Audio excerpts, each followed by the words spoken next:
Se observa, por críticos al gobierno, que el acuerdo con el Fondo Monetario Internacional no incluye la renegociación o el reperfilamiento de la deuda con China para aliviar su peso en el presupuesto. El ministro de Economía, Richard Martínez, al respecto comentó. Con China, Alfredo, hemos hecho ya una operación importante el año anterior, que fue prepagar un tramo de la deuda que le permitió al Estado ecuatoriano ahorrarse intereses por más de 9 millones de dólares, liberar flujos de liquidez y de la Reserva Internacional. Ahora, no se puede caer, con todo respeto, en la demagogia de algunos planteamientos que dicen que no se le pague a China o que no se le pague la deuda externa a los tenedores de bonos en el mercado internacional. El país tiene que cumplir con sus obligaciones. Alfredo Vergara, consultor financiero, buen día, bienvenido a Contacto Directo. Buenos días, ¿cómo está usted? ¿Esta operación alivia realmente el peso pesado de la deuda china? ¿Esta ha seguido aumentando? ¿Alguien ha propuesto su denuncia y él no pagó? A ver, nosotros somos un país dolarizado, lo que significa que todo déficit devengado, es decir, aquel déficit que al 31 de diciembre termine el año y no hemos podido pagar todavía o conseguir recursos para pagarlo, tenemos que la única alternativa es endeudarnos más. Y es eso lo que hemos estado haciendo en los últimos 3 años. Un déficit devengado de alrededor de 6.000 en el 2017, alrededor de 4.000 en el 2018 y un proyectado de 5.000 en este año, ha incrementado en alrededor de 15.000 millones la deuda. Y eso pues se ve como por la diferencia que hay en la auditoría que el actual gobierno hizo al inicio de su gestión, donde se marcaba que nuestra deuda era alrededor de 60.000 millones. Hace pocos días el propio presidente de la República anunció que la deuda ya estaba en 75.000 millones, es decir, que había incrementado en 15.000 millones más, sin que haya habido ninguna construcción de ninguna obra que se conozca. Por lo tanto, nosotros estamos endeudados totalmente, como se dice vulgarmente, hasta el cuello. Prácticamente todo el servicio de nuestra deuda en intereses y en amortización tienen y pueden ser cubiertos únicamente con nueva deuda, con mayor endeudamiento. Ahora viene el Fondo Monetario, nos dice: si ustedes cumplen durante estos años, nosotros les damos un crédito de 10.200 millones más. Es decir, a un país totalmente sobreendeudado hasta el cuello se le pone 10.000 millones más de deuda. Es como si a un diabético hambriento se le ponga 10 platos de azúcar en la mesa a que se los coma.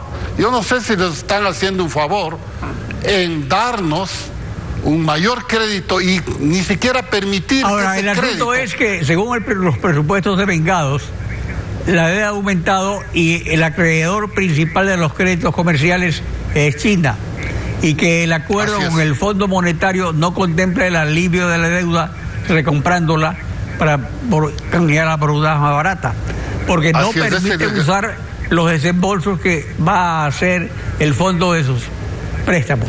Sin embargo, sus condicionamientos mejoran el perfil del riesgo país del Ecuador para hacer ese planteamiento a China o a los tenedores de bonos.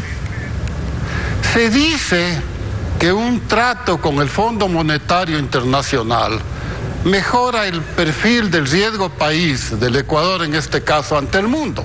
Eso es lo que se dice. Pero la experiencia del propio Ecuador y de otros países que han acudido al fondo no avala esa baja del riesgo. El inversionista externo, que es a la final el que entra en el mercado a comprar nuestros bonos, ve cómo está el país. Eso es lo que ve. ¿Y cómo está el país? ¿Cómo está el Ecuador? Miren, una de las cosas que tendría que fijarse y que todo inversionista se fija, ¿cuál es el cajero del gobierno? El Banco Central. Ahora, el Banco Central debe o ha recibido depósitos entre 11.000 y 12.000 millones de dólares. Pero eso sí lo contempla de acuerdo con el fondo, digamos, la restitución de lo que el Banco Central tomó de las reservas de entes privados para dárselas al gobierno. Ese es el problema, que incluso puede subir mucho más el riesgo país por una razón. Alguna autoridad, ya no recuerdo quién, hace 2, 3, 4 días atrás, dijo que dentro del acuerdo del fondo ya había acordado con el gobierno actual de que la deuda que mantiene con el Banco Central, que es alrededor de 8.000 millones de dólares que debían estar casi, que no están en papeles del Estado, se los pagará en el 2026. Es decir, el próximo gobierno, que será elegido en el 21 y que sube hasta el 2005, durante todo su periodo va a estar atado de pies y manos con un Banco Central insolvente. ¿Qué garantía, qué confianza puede dar a la comunidad internacional? Se debe, un Banco Central insolvente. Restituir las condiciones que había para la dolarización, porque esas las suprimió Correa. Por ejemplo, en lo que se refiere a lo que se llama reservas internacionales, y que realmente son reservas de los bancos, reservas del IES, reservas de las empresas públicas y de los gobiernos autónomos. Y reservas que pertenecen, la mayoría, discúlpeme esta pequeña corrección, la mayoría de esas reservas pertenecen a los 7 millones de depositantes en el sistema privado bancario. Es decir, los 7 millones de ecuatorianos que tenemos cuentas, cualquiera de los tipos de cuentas. Entonces, en un régimen dolarizado donde no hay moneda nacional, ¿debe existir reservas internacionales del Banco Central? En realidad, esta es una legalidad que por costumbre se la mantiene, pero las reservas de la moneda en dólares son los propios dólares. En teoría, no debería existir reserva, pero porque el gobierno tal vez cree que puede haber algún malestar económico en el país, es preferible tener, y es preferible que sea el gobierno, el Banco Central. Pero lo que usted dice, me interesa más comentar lo que usted acaba de decir hace un minuto, de que si deberíamos volver a los mecanismos originales de la dolarización, es decir, los que nosotros impusimos desde una superintendencia autónoma en el 2007, 2008 y parte del 2009, es decir, una competitividad entre la banca interna y también permitir que la banca externa compita con nuestra banca externa. Eso fue un éxito total y eso dio mucha confianza a los organismos financieros internacionales y a los inversionistas. Pero sin embargo, siempre se habla de que venga la banca extranjera, porque este es un país dolarizado, que hay esa facilidad. Pero en la práctica eso no ocurre. Años, y pasan los años. Entonces da la impresión de que es solamente de los labios para afuera, pero que realmente hay intereses nacionales que no permiten que vengan la banca extranjera. Lastimosamente es así. Nosotros, y aquí pues le agradezco a usted, unas veces ha brindado la oportunidad de recalcar ya desde hace 10 años, desde Montecristi, cuando Montecristi prácticamente anuló el proceso de dolarización y quiso poner un dinero electrónico manejado por el Banco Central. Nosotros ya dijimos, eso va a ser el acabose para la dolarización, no en el sentido que va a desaparecer, porque la dolarización es un instrumento totalmente fuerte, respaldado por todos los ecuatorianos, no lo va a poder, pero en cambio no es un instrumento de desarrollo económico que debería ser como es Panamá.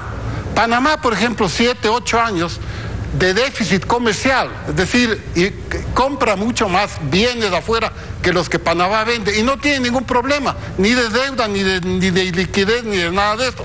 Nosotros sí tenemos un problema de liquidez, es cuestión de ver cómo está la banca. Ahora, cuando de ver la parálisis de las tasas de interés durante 10 años. Cuando recién se ha pasado la primera de las 12 pruebas trimestrales con el Fondo Monetario Internacional, ¿no es prematuro formular estas intenciones adicionales a la carta de intención? Yo creo que debería el gobierno, el país, incluso estos grupos que se han formado, grupos de foros ortodoxos, también estos grupos de todas las personajes de los gobiernos que manejaron el país entre el año 1983 de la sucretización hasta el 2003 más o menos, en que se amarró ya la dolarización, pues todos esos gobiernos han formado también un grupo. Esos también deberían proponer que volvamos a la dolarización, volvamos a los inicios de la dolarización. Nosotros como país estamos desperdiciando la mayor herramienta de desarrollo económico que tenemos, y es ser un país dolarizado. No estamos haciendo absolutamente nada. Bueno, estamos dolarizados, se desearía volver a los fundamentos que fueron eliminados y que ponen en riesgo que la dolarización funcione para el desarrollo del país. Volver a lo que teníamos antes de Montecristi. Lo que aprobamos dentro de este mismo gobierno no fue aprobado por el gobierno porque la superintendencia de bancos era autónoma, pero fue aprobado por el Congreso y fue un éxito. Por favor, revisen, ahí están las cifras. Yo en redes sociales pongo, pero muy poco sale. Gracias por participar en Contacto Directo. Gracias a usted.